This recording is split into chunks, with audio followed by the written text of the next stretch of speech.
official statement. So let me start with the big people in the room, the representatives from the University Students Association, our esteemed student team members and members of the business community represented here on the table, members of Bunge la Wananchi, and I want to also mention the governor. He has left, but who is also my professional colleague. He was once my chairman.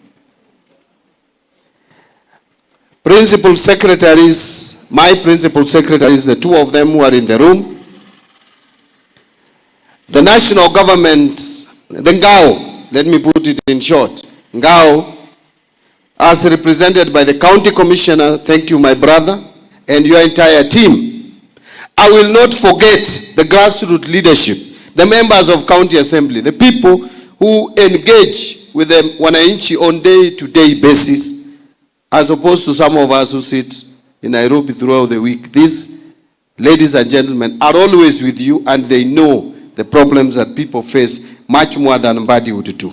I want to also recognize you. Kipra and distinguished guests, ladies and gentlemen, again, good afternoon. Let me start by extending to you in this room a warm welcome to this stakeholder engagement forum.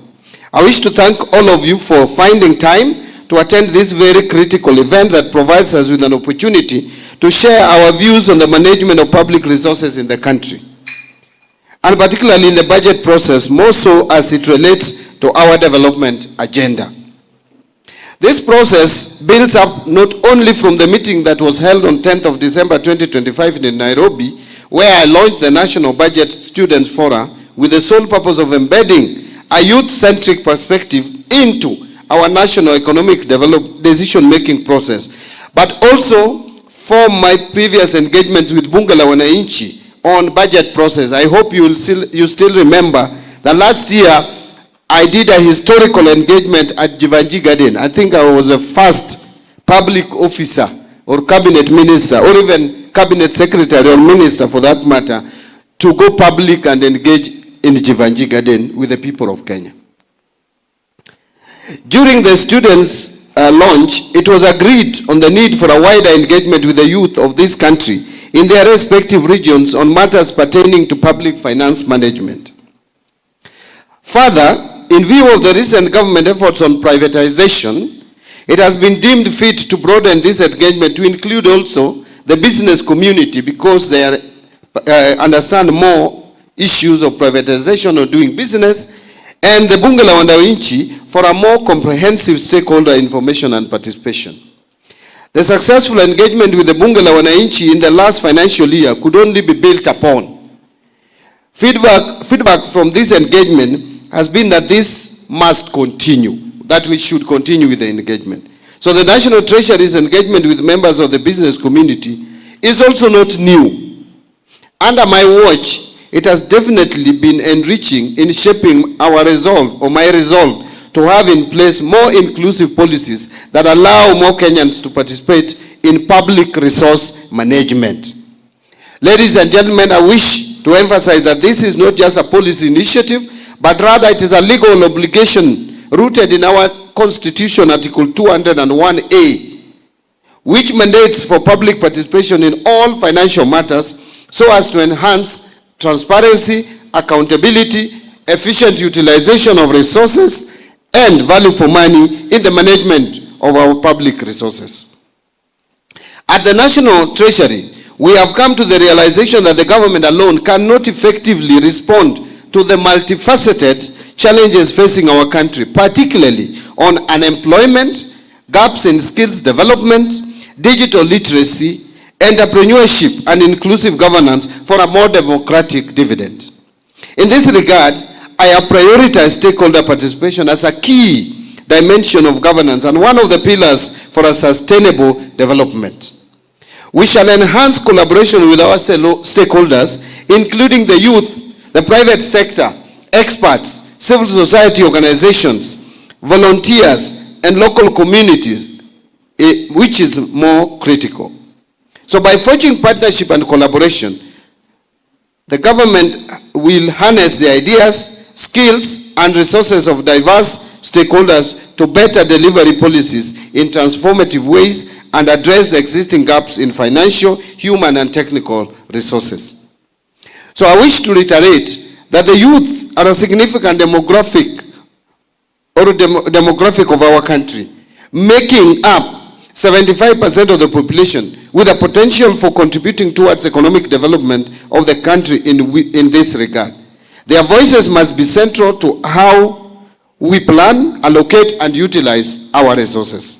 This has therefore necessitated a shift in public financial management towards inclusive and participatory governance, where citizens, including the youth, actively engage and participate in policy formulation and act as co-creators of government policies and services.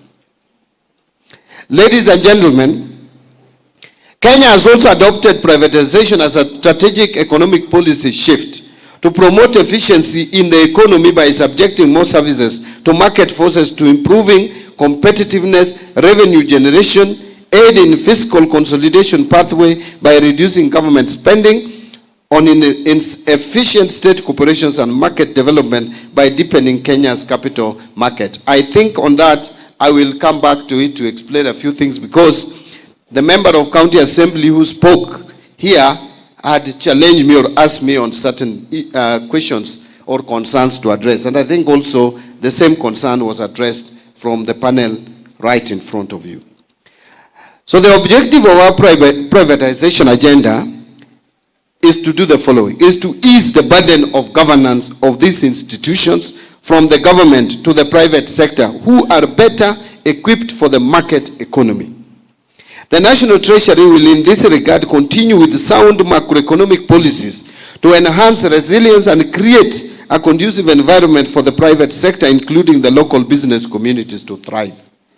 And I will address some of the concerns that were raised regarding what next, regarding the cost, regarding security, including data security. I will address that relating to Safaricom. But I will also speak to your concerns about fuel prices regarding possible privatization of KPC. This strategic response is actually anchored in the bottom-up economic transformation agenda and also on the medium-term plan, MTP4. These frameworks prioritize sectors with high youth employment potential, such as agriculture, micro, small, and medium enterprises, housing sector, health, and the digital and creative economy. So these sectors are not only engines of growth, but also platforms for innovation, entrepreneurship, and job creation for the youth. Over the recent past, the youth of this country have expressed themselves over important national issues, which included high cost of living, unemployment, and governance transparency. I think this is still very fresh in our heads about what happened in 2024. What we saw, something that was precedent setting in this country, was actually a reaction by our youth on a number of issues. Key among them was the issue of cost of living.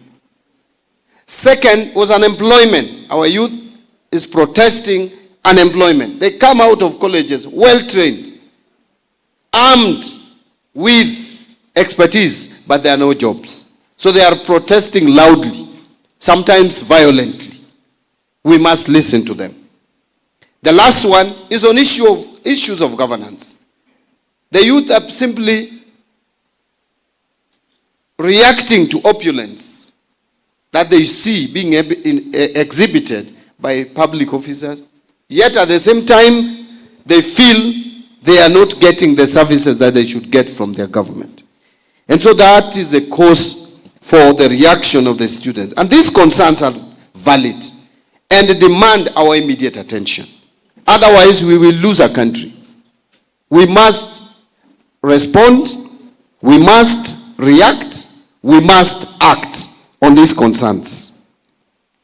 The government has actually committed itself to transforming these frustrations into constructive dialogue and tangible action. This forum, therefore, provides the perfect opportunity to provide our feedback on the necessary actions from the government to address these challenges. So during this process, we will welcome positive critique of our public financial management systems and policies to shape the budget process. Your active engagement in this process will ensure efficient and transparent use of public funds, ensuring that resources allocated to address youth empowerment achieves the intended objectives. And I will request that the presentations, and I must give you credit, I actually listened to the presenters here. Very informative. Very informative. Beginning with the first speaker who came from the business community. My friend, as you are reading, I really felt challenged that you are going to the core of even taxation and proposing tax measures. I will request that your presentations, you do some write-up for us and submit them. Our people will collect your presentations. So during the launch of this process, I was elated to have received a written memorandum. This one we did in Nairobi, outlining some practical measures through which we can enhance financial support for students in tertiary institutions.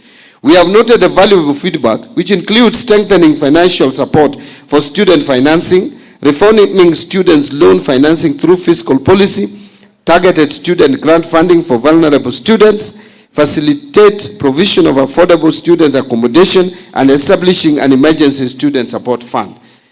And just to demonstrate to you that this is not an academic exercise, after engaging with the students, I will report here today that, for example, in the financial year that is progressing, 25-26, for Higher Education Loans Board, we had provided 41 billion. But now, in this proposed BPS, if you have looked at it, we are proposing 58 billion for Higher Education Loans Board. That is an increase of 17 billion shillings. And on the university, what we call the money that we support the students, is not the one that we put and is not a loan. Pardon? Yes. It was 16 billion, but we are moving it to 34 billion. So we are putting under scholarship 34 billion and under Higher Education Loans Board 58 billion. That is the proposal. So that is an increase from 57 billion, if you add those two numbers, to 92. An increase of about 35 billion. This is a reaction to address the concerns that students have raised. And I'm looking at how we can fund even high schools better in the next financial year. So that this talk that government is defunding education, which is not true, because look, in 2022 to now, the money that is going to education has increased in this proposed budget by 150 billion. If you compare the budget that was allocated for education in 2022 and compare it to what we have proposed for 2026, this is an increase of about 150 billion. Now going to 748 billion. From 703 billion last financial year. That's an increase of 45 billion under the Ministry of Education. But we can even do more. So as we engage, we are also looking at our numbers and give more money to education. A society that fails to educate their people can never progress. So we will consolidate all this alongside the views that we will be receiving from other regional forums during the financial year 2026-2027 budget preparation and in the medium-term budget process. Furthermore, we are also aware that the financial constraints facing our public institutions impact the quality of education and future prospects for our youth. Our strategy emphasizes increased funding, infrastructure development, and curriculum reforms to equip students with skills relevant to the evolving job market, particularly in areas like artificial intelligence, data science, green technologies, and vocational trades. So those are our areas of focus: artificial intelligence, data science, green technologies, and vocational trades. Ladies and gentlemen, as you're aware, the government has been in the process of formulating 2026-2027 budget and the medium-term budget policy. We have in this regard prepared a draft 2026 budget policy statement containing the proposed policies and resources limits for the period. So we are proposing policies and the limit, the budget or the resource envelope. This document has already been uploaded on the National Treasury website for public review and comments. I am looking forward to receiving valuable comments to inform the finalization before we submit to the National Assembly of Parliament by mid-February. I wish to urge for your concerted effort to enable us build a Kenya where opportunities are accessible to all, where youth are empowered to lead, and where our collective aspirations become reality. Together, we can forge a prosperous, inclusive, and resilient nation. Ladies and gentlemen, privatization, if I come back to privatization a bit before I conclude my official speech, privatization is often part of a broader process of structural reform. Privatization transactions are very complex and require careful consideration of a number of issues. Well-designed and implemented privatization policies are essential to ensure credibility of reforms, to help governments achieve their objectives, and to create efficient and competitive markets for goods and services. So privatization of state-owned enterprises ushers in the private sector to participate in commercial activities that GOEs are undertaking, that is government-owned enterprises. This is necessary because the private sector carries out commercial activities more efficiently than the public sector, especially in a competitive industry.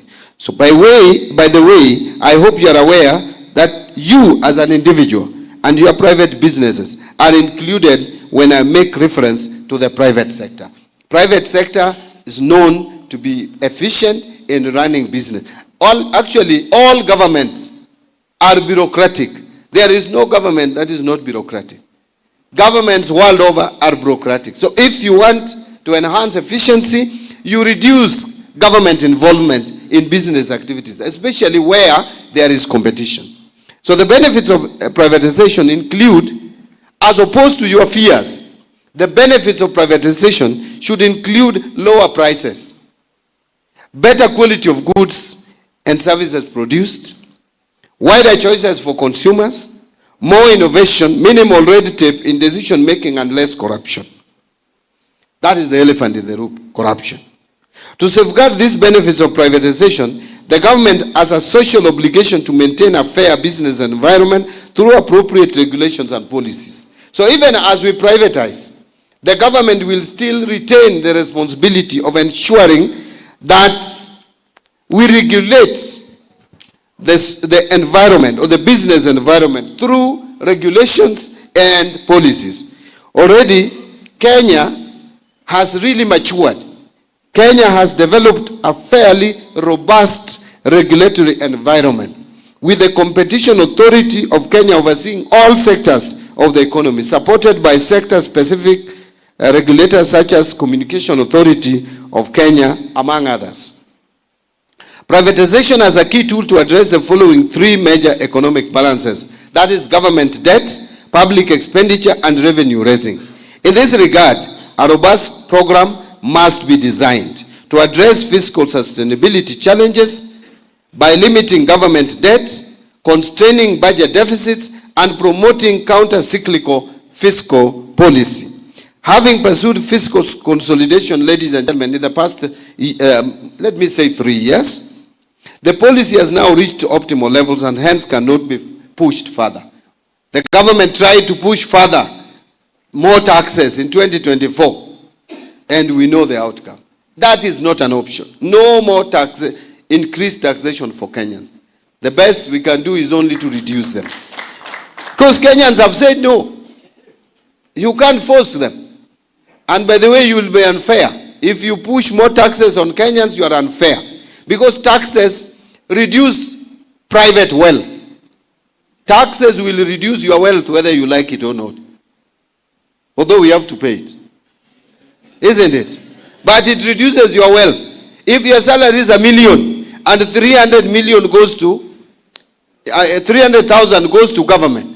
See, your wealth will come down from 1 million to 700,000. So without doing anything, without consuming anything directly, your wealth has gone down.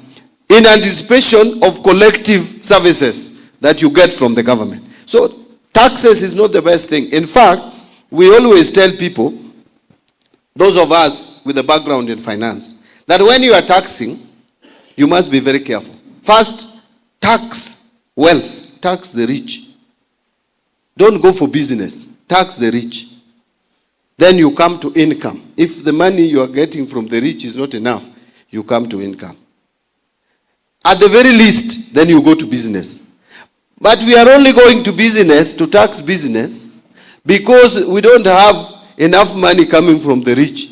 I wish we could get it from the rich alone. And we stop there.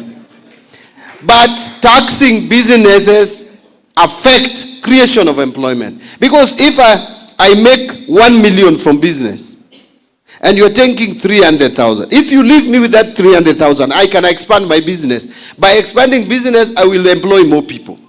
So the best thing is to reduce to the bare minimum taxation of business. And that is what the government must push towards. And that is what we are pushing towards. And so you must create other sources of revenue. And I will come back to that. You will agree, and I have said it, that taxation and privatization, unlike taxation, reduces wealth. But privatization does not reduce wealth. Actually, privatization enhances, helps you to find a place where you can invest. Like now, if we privatize KPC, Kenya Pipeline, it is coming to you now directly. Those of you who have money to spare, some little money to spare, you can buy shares now in KPC. But I will explain to you into details to allay all these fears. And I'm happy you have raised them. Because some people raise them in funerals. Some distort them. Now we have a forum where I can explain to you and allay the fears. I will do it. I will spend about 3 to 5 minutes to allay those fears. Now I think I'm almost concluding my official speech. So now I'm back to a page and a half. So don't be tired. Don't get tired. Tutamaliza tu. So my friends, our economy is at a critical turning point. Our economy is at a critical turning point. And to sustain the economic achievements that we have realized this far, both from a macro and fiscal perspectives, like inflation, like interest rates, like currency stabilization, like GDP growth, we must turn to innovative financing mechanisms to fund infrastructure and public service projects. As the financial needs of the government continue to outpace our available public resources, private sector participation has become a critical tool in addressing infrastructure gaps, enhancing service delivery, and promoting sustainable development. There are many success stories on privatization. That is where I want to end. Many success stories. This Safaricom we are talking about today, and by the way, we are not privatizing Safaricom. Safaricom is already private as we speak, even without doing anything. Safaricom was privatized long before, several years back. We are only divesting, meaning we are shedding off more. Safaricom used to be 100% owned by the government. During Moi's government, we released 40%. During Kibaki government, we released 25%. Total, 65%. And the 40% we released went to Vodacom. The 25% we released went to you and I, Kenyans, and other international players, but individuals. Now the 15% we are offloading now will go to, again, to Vodacom. And I will tell you why that is so. But apart from Safaricom, let me just talk about Safaricom first. By the time when Safaricom was being privatized, it was just a department in government, a small thing, small entity, not even efficient at all. Look at what the giant we have today. If we still held to it, this is our national jewel. Security will be compromised, etc. We would still be having that shell. Probably it would be dead by now because of the government inefficiency. But we decided to release Safaricom to the private sector. And now it is the most profitable company, not just in Kenya, in the region, East and Central Africa. There is no more profitable company than Safaricom. But let me tell you, the telco sector, telecommunication sector is dynamic. It changes by the day. You must be responsive. You cannot just sit back and say we are big, we are giant. Giants have fallen. You need heavy investment continuously. Safaricom is expanding to Ethiopia. It will probably expand to another jurisdiction. If we still hold shares, a lot of shares as government, and the company requires more money, do you know what will happen? They will do what we call in finance capital call. They say, oh, shareholders, we need more money. We need 50 billion. Shareholders, give us the money. The government of Kenya, your percentage out of 50 billion is 20 billion. I am seated there at the treasury, I'm doing my math and calculation, and I'm saying, do I put money in capitation? Do I put money in health? Look, I think you are the one who spoke about it. Health require more funding. People are dying. Lecturers are on strike. Medics are at Upper Hill, Duale's office, shouting on top of their voices. Counties are saying they need more resources. They want to go on strike. The COG chairman has called a press conference. Our staff want. So you're asking, do I put money in schools or do I put money in Safaricom? Do I put money in health or do I put money in Safaricom? The decision will be, I have not enough money. I will only put money in schools. I'll put money for lecturers' pay. You Safaricom inaweza ngoja. But the law in business is this. Once a company makes a call and you are not able as a shareholder to meet your part of the bargain, the other partners will come in and will buy your shareholding, whether you like it or not. And by the end of the day, our capital will dilute, whether we are ready for it or not. And we will not even get a shilling. They will take it for free. It has happened with KCB before. Kenya Commercial Bank. Our shares as a government was diluted by other shareholders because we were not able. So if you insist in keeping too huge shareholding in a progressive company like Safaricom, you are risking, my friend. And that is what some of these people are not telling you. Either because they don't know, or even if they know, they want to play politics with something so significant. And don't tell me why hasn't it happened before. If it has not happened before, it does not mean it will not happen. If you are what you are sold, sitting in an office, you must be progressive in thinking. And I've told you it has happened with the KCB. Why can't it happen with Safaricom? And the Safaricom is expanding. They will need more resources to invest. Then we need to release some of the shares so that we don't retain so much share ownership. Secondly, even with the 20%, if this company is going to be run even much better and make more profit, we can get more dividend than we are getting with 35%. When we held 100% of shares in Safaricom, how much dividend were we getting? Ilikuwa kidogo sana. Saa hii with only 35%, we were getting about 16 billion per year. What makes you think we cannot even get 20 billion per year with 20% shareholding if the company is run properly? And we will have also received 240 billion. Let me say 204, because 40 is a dividend in advance. 204, and we are giving up how much per month, per year? We are giving up about 6 billion, 7 billion per year.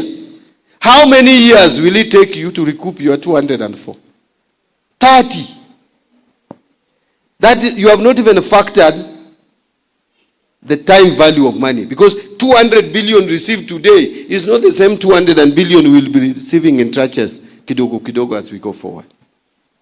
Now, that is what we are trying to do. And when we get this money, and I will explain to you where this money is going. But before, there are concerns about data protection, about our security as a country. The operations and decisions of security, data protection is not governed by shareholders. Even right now, we only own 35%. But the government still controls. The law of Kenya still dictates how our data is protected. The data protection is protected by law. Data protection is not a function of share ownership where you go and sit and decide, now we can release the data. No, the rules, regulations, the legal framework of the country is what dictates data. Let me ask you about Airtel. Is Airtel not doing the same thing as Safaricom? It's only that Safaricom is bigger. They also have your data. Are your data not protected? Those of us who have Airtel lines. Why is it protected, yet Airtel is 100% foreign owned? The government has 0 shares in Airtel. The people of Kenya have 0 in Safaricom. It is owned by foreign investors. And it has our data almost the same way Safaricom has our data. So whoever is telling us about that, our data will be exposed, you don't understand how this thing works. The data protection is protected under the Data Protection Act. There is a communication authority. Even when Safaricom participates in the electoral process by relaying the information to Bomas of Kenya, it is not the government shareholder who decides what they should do. It is the law, the regulations, the rules, and the engagement that IEBC has with the company. And we are protecting this company even with this divestiture. The ownership, the management is still going to be Kenyan. It is a Kenyan citizen who is going to be the CEO. The board membership of 2 is going to be maintained. All independent board members will still be Kenyan. So there is nothing we are losing here. Let me now come to a conclusion on how are we going to use this money. The concerns you have is what we are also trying to cure at the national government level. We don't want to get this money and start paying salaries and start paying recurrent expenditure, because that is what has been done before. We are creating a national infrastructure fund, and we are also creating what we call sovereign wealth fund. These 2 funds have a function. The sovereign wealth fund will have a small portion of this, the proceeds of this divestiture and privatization, about 10%, to protect money for the future generation so that our grandchildren don't ask us, where did you take Safaricom? Where did you take KPC? We are leaving some money in sovereign wealth fund for the future. Kenya has not had sovereign wealth fund, yet Botswana has. A country like Norway has sovereign wealth fund which can fund their budget forever. They don't need to tax their people or do anything. They have money that they have loaned to other sovereign states and giving them money. The Eurobonds we are buying, some of them it is money from Norway that we are getting to fund our budget. They have money, we just pay them every year. We are paying them and they are running their affairs without even taxing their people. That is where Kenyans should be. Even if it is not in our generation, we should start it for the next generation. So that 100 years from today, Kenya can be able to run. Don't be selfish. Don't ask yourself, why do we think about 100 years? If our great-grandfathers were never selfish, we would be in a better position today. I don't know whether I'm communicating to anyone. Am I speaking to anyone in the room? Let me convert myself into a preacher. Am I talking to anyone there? National Infrastructure Fund. What is it all about? People have not understood this fund. Many people ask me questions that clearly are irrelevant. So I realize Kenyans have not understood what we are trying to do. What we are saying is this. The economy we have today is struggling still. It was worse. Let me just share this with you, ladies and gentlemen. When I got into this ministry, and I'm sure many of you followed, I lost weight terribly. I thought of running away from the ministry. But I said, if I run away, who will do it? Someone must do it. Because I got into the ministry, and unafika 15th of the following month, na hata hujamaliza kulipa mshahara ya wafanyakazi wa serikali. And the debts are coming for payment. You don't know whether you are going to pay or not. We say this every day. Some of you think it is a joke. IMF categorized Kenya among 5 other countries in Africa which were going to default. Not if, when. All those 5 countries have defaulted. It's only Kenya which has not defaulted. And by the way, you people don't know what a sovereign debt default means. If a country defaults in paying debt, the first thing is all public servants must take salary cuts. For us to be bailed out by IMF, World Bank, they will come and tell us, okay, you have found yourself in a mess. We have to clean you. You are dirty. To clean you, you start with yourself. Everybody, 50% pay cut. You must rationalize. Some of the staff must go home. The chiefs, if you have 10,000 chiefs, 5,000 to go home, only 5,000 remains. I'm giving just an example. MCAs, you have 1,450 wards, reduced by half. You have 290 constituencies, reduced by half. I'm giving you what probably would have happened to Kenya if we defaulted. It was terrible. We were in a bad situation. But we have, in my view, and don't doubt this, we have come out of that problem. Because even IMF have said, okay, hii umeponyoka. Tumeponyoka. That is why the government which was there before, we reached 2024, February. Eurobond is coming up for payment of 260 billion in June. And there was no plan put in place because the government that was there knew they were leaving anyway, so they didn't care. Fortunately for this government, and I say God loves this government. Hata kama unasema one term, hiyo ni yako, hiyo ni ya shetani. Mungu anapenda hii serikali, we will have 2 terms. And I will tell you why. Something that no one ever expected. The market opened and this government went to the market, got another Eurobond and refinanced the other Eurobond. It was luck. I will tell you, it was not any economic magic. It was luck for the country of Kenya. But that luck, we didn't want it to extend further. That is why last year, in February, March, because we were aware that another Eurobond is coming up for payment in 2027, May, just a few months to election. Another huge one, we decided to deal with it earlier. And we managed it. That risk was taken out. In September, again we dealt with 2028. We didn't want to behave like the other government, which decided to leave the rest, watajisort after uchaguzi. We could have also thought the same and say 2028, hiyo ni mbali. Sitakuwa after uchaguzi. No. This government has taken a proactive approach and has managed the liability of 2028. So the only risk now we have is 2031. 2031, we have moved from the possible default to 2031. That we will still deal with. So, ladies and gentlemen, msisema hii serikali hakuna kazi inafanya. It is because maybe we are not sharing with you the challenges we are going through. And those challenges must be dealt with. And God has put me in this position as one of the key persons to deal with this. I must help. I must work for the people of Kenya.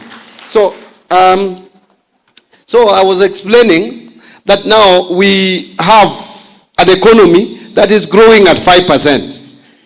Let me tell you, with the number of with the population growth we have in Kenya, and the number of Kenyans coming out of colleges and universities, who are well-trained, educated, who have basically taken all our wealth. Those of us who have ng'ombe, you have exchanged your ng'ombe with a certificate. Sindio? If that certificate becomes useless, then you go into abject poverty. That certificate needs to translate into something. If it is now your wealth, these people should be employed. They need jobs. Kenya will not create enough jobs for our youth if we don't grow at 7% or 7.5% the economy. But for us to grow the economy, we cannot stay with the infrastructure we have today.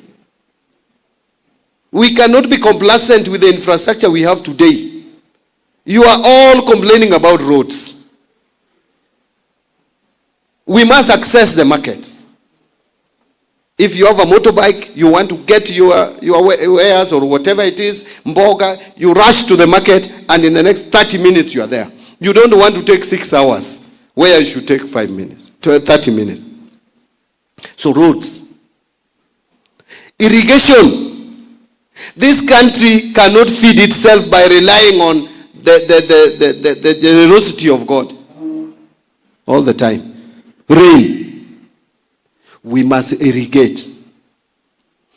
Our airport, you saw the president speak about it yesterday. It's a shame. It is terrible. For an economy which is the largest in the region. We are number 1 in East and Central Africa. We are number 6 in Africa.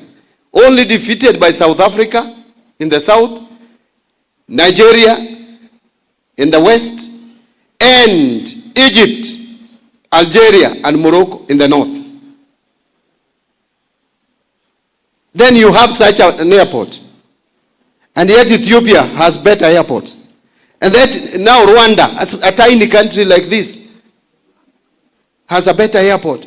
We are losing our advantage as the regional logistic hub of this region. Just because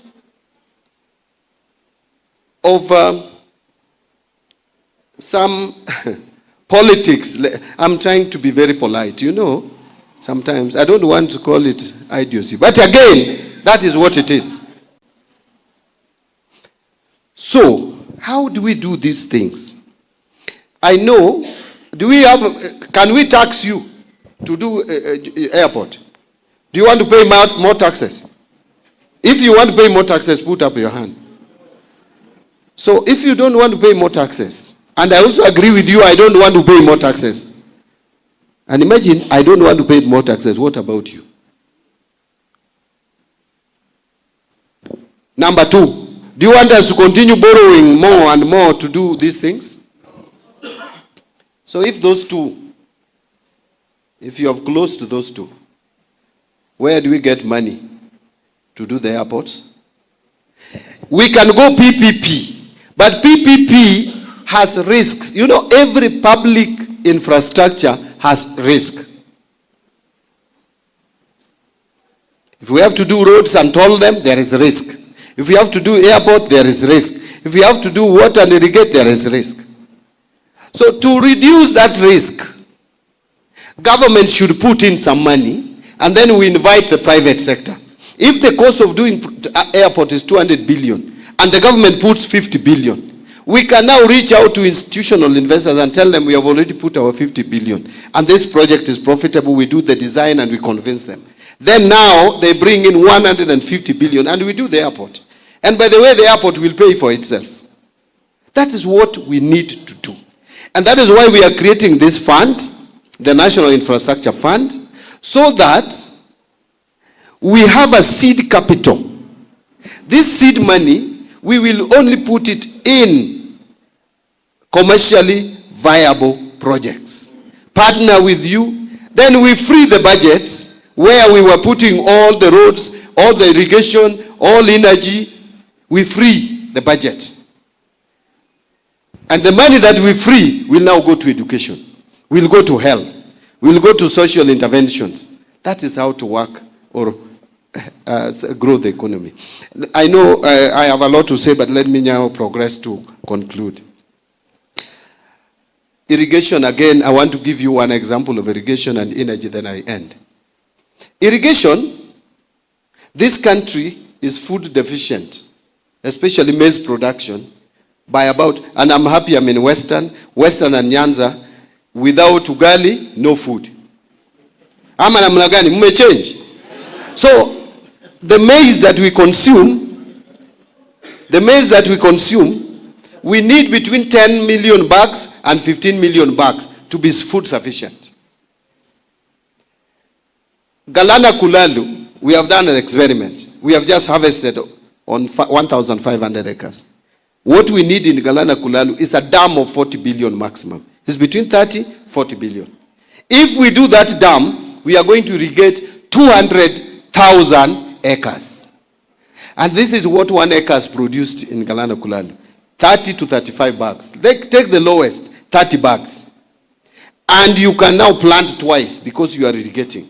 So in a year, 60 bags. Times 200,000 acres, 12 million bags. You have already sorted out the food situation in the country.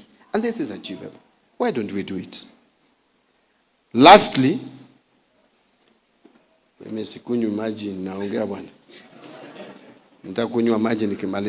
lastly is the energy. Nyinyi kila saa power blackout. Ama hapa Kakamega power is reliable. You cast Wandai every day. Wandai anafanya kazi gani? Where, you know, Kenya, we generate only 3,000 megawatts. But we need no less than 10,000 megawatts. We need to generate more power. And power can pay itself. You are paying power. Unaanza, you are in your workshop, you have a tender of 100,000, you are competing with the time to complete your tender, then stima imeenda. It's affecting business. We want to generate more power in this country. At least 10,000 megawatts. To be able to sustain a progressive and industrial country. We will talk about manufacturing industrial forever. We will not succeed. Even these Skypes that the governor talked about will never take off without reliable energy. So that is what we are talking about, ladies and gentlemen. And that is why I want to persuade you. We have formed a company already to manage this fund. We wanted to manage professionally this National Infrastructure Fund. We don't want a fund that will be managed at the National Treasury alone. No, we want a company that is given the responsibility of managing this fund. The projects will be designed, they will be approved, Parliament will be involved, so that we have this fund to solve our infrastructure projects or problems. So let me address your issues quickly, those ones which I have not responded to, then I finish. My friend Peter, you gave me a lot of information that I would want you to put down in writing, and then we'll act on a lot on especially on the issues of taxation. On projects, the roads, this is what I want us to take out of this. Projects that are ongoing in Kakamega. I want us to have a list of all those projects so that we enhance the budget, they get completed. Because I think, I want to agree with you, I have had a lot of complaints that Western, most particularly Kakamega, probably we are not giving you proper attention. And let me remind you, Kakamega is the largest rural county in Kenya. Forget about Nairobi and Kiambu. Kiambu is no longer rural. They benefit a lot from Nairobi. The largest rural county in Kenya is Kakamega. And so you cannot ignore Kakamega. My coming here, and I want to get those projects, and you will see in the budget allocation that we have enhanced budgetary provision so that those projects, especially if you have some major roads here which are facing challenges, please, we will take up those matters and make sure that we allocate resources for your projects to complete them. But you will also agree with me, members, that the national government has not forgotten you completely, because we are doing Bukungu Stadium. It's probably after the stadium in Nairobi, after the 3 stadium, Bukungu will be the 4th in terms of size. Forget about the others being done even in Mbadi. Hizo ni za local matches. The only stadium we'll have in Kenya after Talanta is Bukungu. I know, because I sit on the table. So this talk that we are not thinking about Kakamega is not correct. It's not correct. But we can do more, isn't it? Yeah, let's talk about doing more. So let me tell you, since Moi did Kasarani, Kibaki did no stadium, Uhuru did no stadium of international standard where we can play matches. It's only Ruto who has done Talanta and now doing Bukungu. So, hospitali.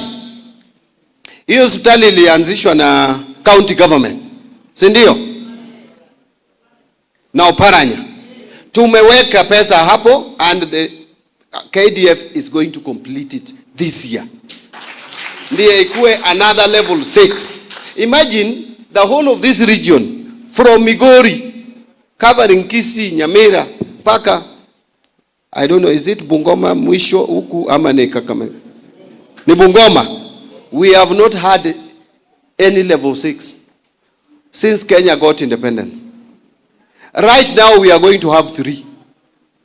Kisumu, Jaramogi, Kakamega, and Bungoma. And you know what? Kakamega has got a huge allocation for infrastructure. Bungoma is also getting money from African Development Bank in billions. 2 hospitals here. Sasa zingine nashangaa nyinyi, kwa nini mnachukia hii serikali na inaendelea na inafanya kazi mzuri? Ama mjachukua mnachukia hii serikali? Mko sawa? But so I want to give you my word. The roads that are ongoing, we will make sure we put more money on those roads. I will talk with my colleague, and he's a very listening minister, Churchill. We put money. I will tell him we prioritize those roads which have taken years to conclude. And all roads are stalled. Uhuru left all roads in this country stalled. Akikuja hapa naona mnashangilia yes, and I don't even know. But I think when someone leaves office, people forget, which is okay. Because I will also leave office, forget about the bad things I've done. But the truth is that road construction in this country is stalled. It is this government which has restarted the roads. Sendio? And we will make sure that these roads are completed so that Kenyans get services. Let me move quickly because sijaingia maneno ya siasa hapo. I think I've addressed, in fact, what I did was to address most of these things in my discussion around the national infrastructure and around privatization. But there are specific things like women empowerment, water, allocation to water resources. But you see, for Kakamega town, see, I have been helping you through my ministry, Floka. You are going to have some water running. We will fast track that process. I don't know whether it is complete or it is nearing completion. It is nearing completion. Hapo mungenipigia makofi bwana. Hiyo ni pesa imetoka kwa National Treasury tukipartner na county government. Si ndio? County government wameweka, lakini national government imeweka zaidi. Sasa makofi ni yangu. Ya pili ni ya Governor Barasa. MCS, PW, we have taken note of all the issues that you have raised. I just want to conclude now because tumekaa hapa sana. Si ndio? Prioritizing health sector, correct. I agree. Cancer, imagine the whole of this region. The whole of this region, if you want to be treated, so you go to Moi Teaching and Referral or Nairobi. It's unfair. So, watcha, and you know, I took notes. I was writing as you people were speaking. And I have also asked my team here to give me in writing some of the issues they raised. Let me now conclude. I'm being reminded about control of budget issue. We will talk to her. But you know, a controller of budget, sometimes I'm reluctant to comment because it's an independent office. It's an independent office, but I agree with you. Sometimes even me, I get very frustrated. But I don't want to appear like I'm attacking another public officer in public. There are things that we sort out in-house. Because otherwise that would be a dysfunctional government. Let me raise issues that you have raised with me, with her. She's my professional colleague, we are friends. Actually, we have interacted a lot. Although sometimes I also get frustrated. But again, we should also not make control of budget like be, how do I put it? Like be taking instructions from us. Because again, we compromise on independence and just like Auditor General. So we must give them space, independence, but at the same time, we must ask them, please make sure you don't frustrate government functions. See, that is what we are saying. Now, wacha nimalize. Na nikikuchokoza, please forgive me. If I make you angry, please just forgive me. You know, mimi ni member wa ODM. And I'm not about to leave. So those of us in this room who are members of ODM, allow me to speak to you. Let me tell you, if we want to remain relevant, because I have looked at the demographics of this country and nothing tribal.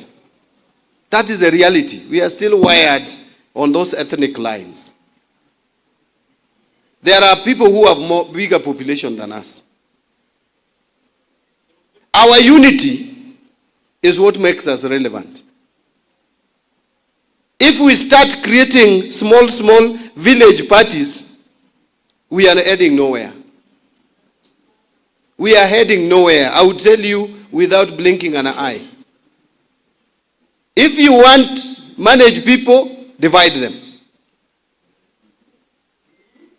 Divide them.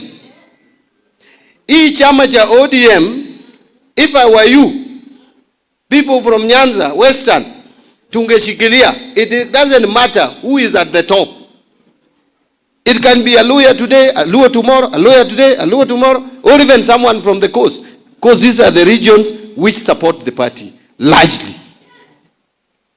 So long as our unity gives us a bargaining power. If there are mistakes we have committed in the past, let us sit down and say, yes, Mbadi, we gave you this thing and you only thought about Homabay. We are removing you and giving it to Barasa. So that we see if Barasa is also only thinking about Kakamega. What I am saying is, why don't we remain a people? Because we are united. You can choose your friends, you can choose your relatives, but you can never choose your neighbor. It is God who gives you your neighbor. We are neighbors as not a community, but as communities living here. You know, I have been reading about the history of the lawyers. And I'm also reading about the history of the Luhyas. There's a gentleman who has written something. Sometimes you ask yourself, are these Luhyas not Bantus? Are you not Bantus? Are Luhyas not Nilots? But how come these two communities have a way of understanding each other? How come Luhyas don't understand Kambas as they understand Luhyas? And they are both Bantus. How come Luhyas cannot understand Turkanas the way they understand Luhya? It's because God put them together and they decided to marry. Mpaka sasa hata the face of marriage imefanya, the face of a Luhya and a Luo, you can never tell. Nilikaa hapa, mnasema ati hata ukiangalia sura ya Mbadi ni ya Mluhya direct. Hata jina ni hivyo. So let me tell you, and this is not anything ethnic, the people from this region, the best we can do is to still remain intact. Even if we have more than one party, let those two parties or three parties work together. But if we cheat ourselves that we can put ourselves in some cocoons and corners, that Luhyas now remain alone. And that is why I am very unhappy with the Luhyas who think ODM belongs to the Luhyas. Because even if we have had parties which belong to Luhyas before. Where did those parties take us? We had a party called KPU. It was largely for the Luhyas. We had NDP, which was led by Raila Odinga. I don't want to talk about Ford and Ford Kenya because they were a bit national. NDP was purely a Luo party. Raila had to look for ways of expanding, and then we got to ODM. We became national. We have Coast, we have Western, we have Nyanza, we have Turkana, we have Masai, we have Northeastern. Then now we want to split again and form ourselves into small cocoons because of unnecessary fights and people going to Sijui Wamunyoro. Wamunyoro has declared that he doesn't want to think about any person. His mind is fixed in Mount Kenya. It is Mount Kenya.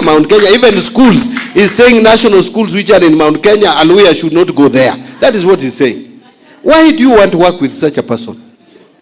Who is telling you any school in Central Alliance should belong to them? And we know Alliance has been funded by our taxes. That is what has made Alliance. That is what has made Mangu. That is what has made Maseno. It is not the money of the Luos which have made Maseno what it is today. How many Luos have contributed to the development of Maranda? It's national resources. Your children who go there make the population big. Capitation goes there. Capitation ni pesa hata ya Turukana iko hapo.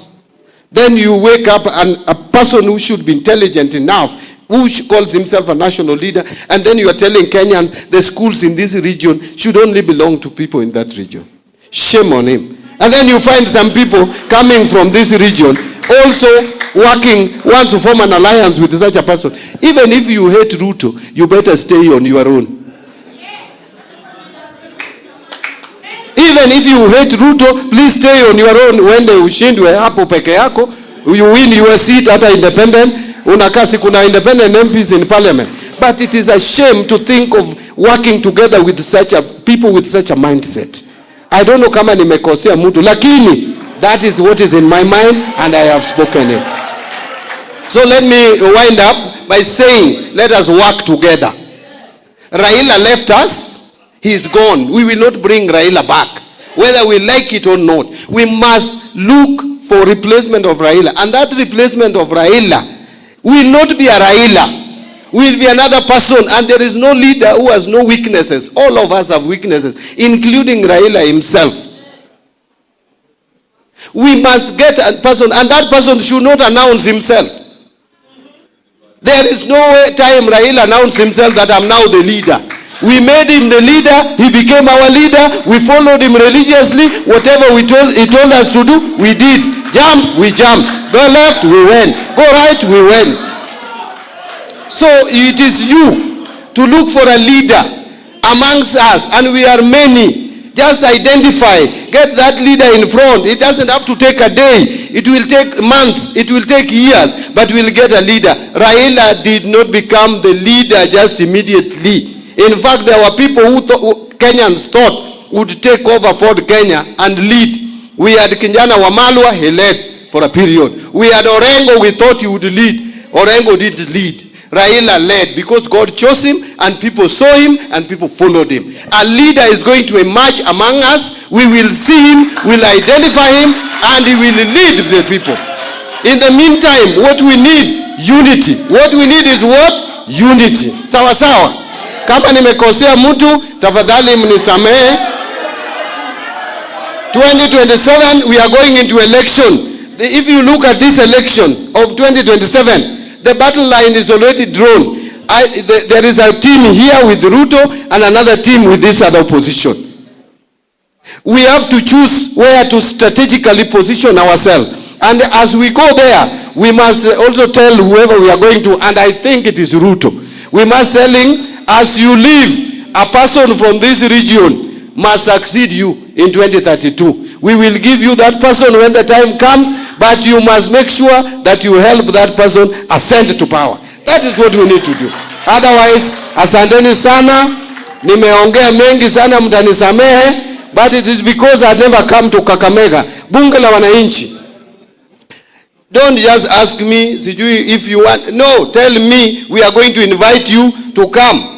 Nyinyi mnakaa hapo, mnaongea maneno ya siasa vizuri, you give our people direction, na hata economic empowerment hakuna. Hata bank account hamna. Inatakana, my friend, chairman. Are you the president or you are the speaker? You are the president. Invite me.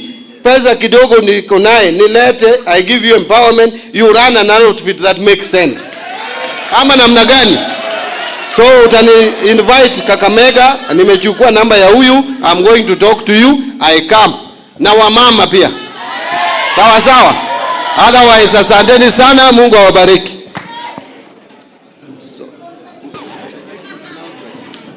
I hope you guys, you sit because you have to be sorted. Sindio? Watu wangu, wata make sure that others is done. Thank you. Let's all be seated as Waziri is leaving. I think we can first pray, yeah? Let's end with a prayer. Let's end with a prayer, please.